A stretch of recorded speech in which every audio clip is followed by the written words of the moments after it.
So the three things that black victimhood needs to survive, coming right out.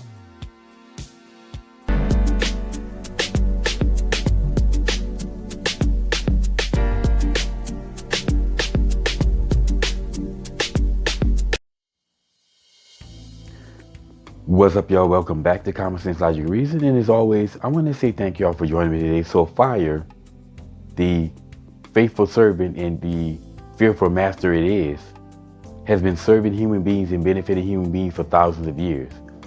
And it still benefits us today. Now, anybody who's a chemist or in the science knows that fire needs three things in order to exist. You know, it needs oxygen, it needs heat, and it needs something to burn.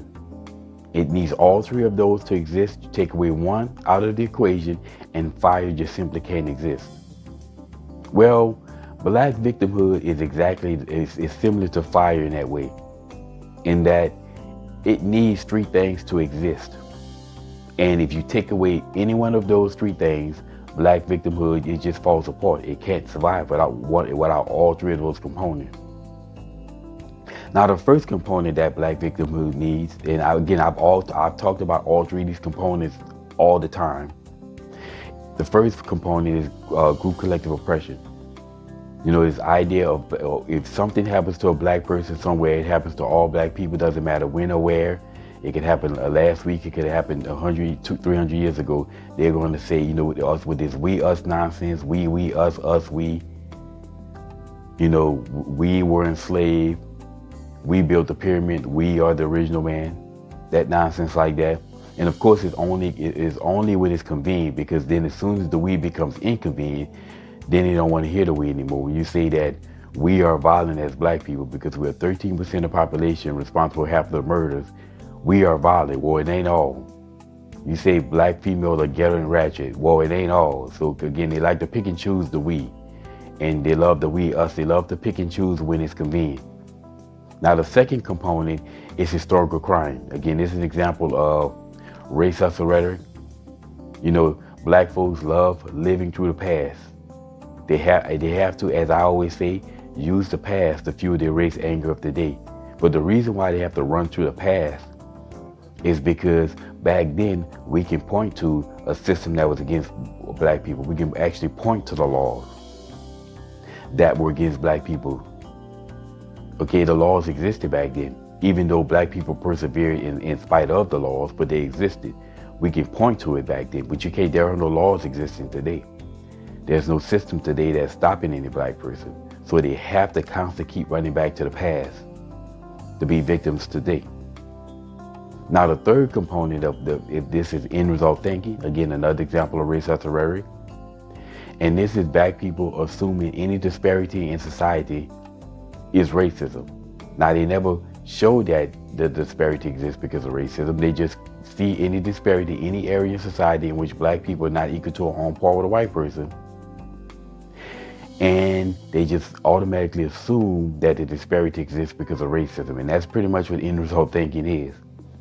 However, as I said, they need all three of these components to be victims, and you take one component out of the equation, and black victimhood can't exist. Let's say if you remove group collective oppression, when everybody have to stand on their own merit, none of this we, us, you have to stand on their own merit, you have to show about you. Well, they can cry about history, but history is not impacting them. It ain't them because they didn't personally experience that. So they can't say we, us. And end result thinking, if there's a disparity, you have to show how the law is stopping you. You can't lean on nobody else's oppression. And again, group collective oppression is all about crying about everybody else's oppression but your own. So you have to lean on your own oppression. You have to show how the disparity in the law is causing you to have a lack. That is because of the law and not because of black people's behavior, starting with your behavior. And they can't do that because it doesn't exist. So without group collective oppression, black victimhood falls dead. It gets shot out of the sky, get completely blown out of the water. Now, let's say you take historical crime out of the equation, and they cry group collective oppression, we, us, and they start talking about end result thinking. Well, if you're going to say we us, you can't say about the past. It has to be we us from today. And plenty of probably the majority of this we us nonsense is all based off of them try to blame any disparity or any lack of black people today and tie it to stuff from the history, such as the legacy of slavery, and crying about incidents that happened in the past, Black Wall Street in Oscarville, Georgia, the city that's under the lake right now. Okay, well, you can say group collective, you can't cry about the history. So you can't run to the history no more or past the fuel your race anger of the day, because the past is off the equation now. It's out of the equation. So now they have to depend upon group collective oppression and end result thinking and everything from the day that they experienced. Since they can't tie anything at all to any mistreatment in the past, everything has to fall upon them and their behavior today. Thus, black victimhood falls apart. When they talk about mass incarceration, well, that's mass incarceration because of your behavior, not because of any legacy of the past. You committing mass crime because of your behavior today, then that's on you. Again, you can't tie and say, well, the reason why we have mass incarceration because something happened in the past, and this is what they always do. Once again, take historical crime out of the equation, and black victimhood falls apart. And it's the same thing with end result thinking. Take end result thinking out of the equation, they cry about the past. And they talk about the we or us and what happened to us in the past, yeah, but that's irrelevant to today now, because end result thinking is all about what's going on today and disparities that exist today. Where since you can't cry about disparities, all you can do is cry about what happened to black people in the past, but it's not happening to black people today. Okay, I don't care what happened in the past, it's irrelevant to today, because you can't lean upon any disparities from today and cry about how, well, see, black folks, we're lacking here. You can't cry about the lack, so you can only cry about what happened or we or us and what happened in the past, but then it's 100% irrelevant to today if you can't tie it to today in some way. And the only way that they can tie it to today is through end result thinking and crying about the disparities.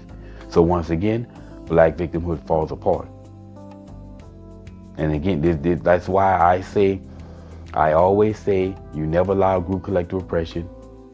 And I always challenge the BS from the past, that historical crime, and I also always challenge the end result thinking. Just because there's a disparity doesn't mean that was some depravity that created that disparity. Or as I always say, depravity doesn't cause disparity. You have to prove to me that the disparity exists because of racism, and it really truly can't, because there's no laws today that they can point to. So take one part out of this, and the whole black victimhood falls apart. So never allow any of this nonsense. If you want black victimhood to end, that is. Now, of course, the race hustles, they don't want it to end. But if you don't allow them to lean on any one of these things, and you take any one of these out of the equation, it all falls apart. Anyway, y'all, like I said, never allow black victimhood, because if you really truly care about blacks, black victimhood is holding black people, the one thing that's holding black people back today. So never allow this nonsense and never accept it. Anyway, y'all, as always, until next time.